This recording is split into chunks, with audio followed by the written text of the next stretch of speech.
आजिकली बहुत मात्रा computer use होची आउ आपण समस्त जानिथिबे कंप्यूटर सब पार्ट विषय रे यथा CPU keyboard mouse monitor etcetera एवं सेमाने किपरि कार्य करथांती। आजिकली मोबाइल एवं कंप्यूटर अलगा एक प्रकार प्रोसेसर व्यवहार करुछि याकू जीपीयू कहा जाय जहा कंप्यूटर एवं मोबाइल रो परफॉर्मेंस को बहुत भलो करि दैथाय। मु भाबुछि आपण जीपीयू विषय रे सुनिथिबे किंतु ता विषय रे जानि नथिबे ताले चलंतु जानिबा जीपीयू कोन। नमस्कार बंधु माने मु विकास आपण को स्वागत करूछि आम चैनल लेटेस्ट नो रे। जीपीयू रो full form graphic processing unit computer graphics computer द्वारा तैयारी होइतबा पिक्चर्स एवं मूवीज को कहा जायते। आम कंप्यूटर एवं मोबाइल रो स्क्रीन रे जहा किछि भी इमेज देखा जायते ताहा ही ग्राफिक्स। जीपीयू गोटे को प्रोसेसर जहा ग्राफिकल कैलकुलेशन करिथाय। जेउ काम प्रथमे सीपीयू करथिला एबे ग्राफिक्स यूज करी बहुत एप्लीकेशन आसीबा कारण कंप्यूटर एवं मोबाइल रे शीघ्र प्रोसेसिंग पई सीपीयू ऊपर बहुत लोड पडिबारु जीपीयू को निर्माण करा जायछि। से सीपीयू रो लोड को कम करिथाय। जीपीयू रे मेमोरी दिया जायथाय जहा द्वारा जीपीयू भलो रे काम करि पारे।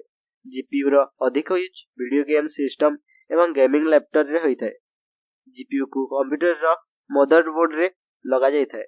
जीपीयू मोबाइल एवं स्मार्टफोन रे मध्य यूज होइते। एबे चलनु जानिबा जीपीयू रो काम कोन। एहारो काम इमेज को रेंडरिंग करथाय। एहारो माने जीपीयू कंप्यूटर स्क्रीन रे सीपीयू ठू अधिक इमेज को स्पीड रे प्रोसेस करिथाय काहे कि ना एथिरे पैरेलल प्रोसेसिंग टेक्नोलॉजी यूज होइछि जहा फल रे जीपीयू जेते भलो हबो पिक्चर क्वालिटी देखिबा को सेते भलो होय। जहा भी टास्क मोबाइल रे परफॉर्म होय ता सीपीयू रो सहायता रे होय मात्र स्क्रीन ऊपर जहा देखा जाय ता जीपीयू करिथाय। जेते बेले मूवी किंबा गेम प्ले होय सेते बेले मुख्य भूमिका जीपीयू रो होय। या कंप्यूटर रे होय। आपण जेते हाई ग्राफिक गेम खेलिबे सेते भलो ग्राफिक्स कार्ड आपण को दरकार।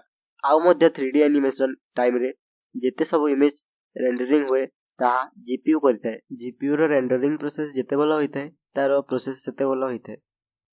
एबे चलंतु जानिबा टाइप्स ऑफ जीपीयू। जीपीयू साधारणतः तीन प्रकार पावर वीआर माली आउ आर्डिनो। माली जीपीयू रैम कंपनी रे प्रोड्यूस हुए। ए कंपनी अलग अलग कंपनी को जीपीयू रो लाइसेंस देथाय। सैमसंग मोबाइल रे मीडियाटेक प्रोसेसर सह माली जीपीयू लागि थाए। जदि आपण मोबाइल रे भलो जीपीयू अछि मात्र भलो प्रोसेसर नाही ताहेले जीपीयू मध्ये भलो काम करि न थाए। Power VR GPU Apple mobile रे मिली थाए। आर्डिनो जीपीयू वेलकम कंपनी तैयारी करि थाए। एही कंपनी जीपीयू को काहा सहित मध्य शेयर करि न थाए। एही कंपनी प्रोसेसर सहित जीपीयू देइ थाए। जीपीयू जदि भलो थिबो ताहेले मोबाइल रो परफॉर्मेंस भलो थाए।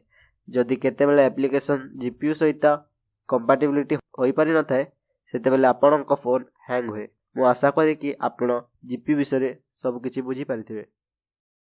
एही परि नवा नवा वीडियो पाइबा पाए हम चैनल को लाइक एवं सब्सक्राइब करंतु। जय जगन्नाथ।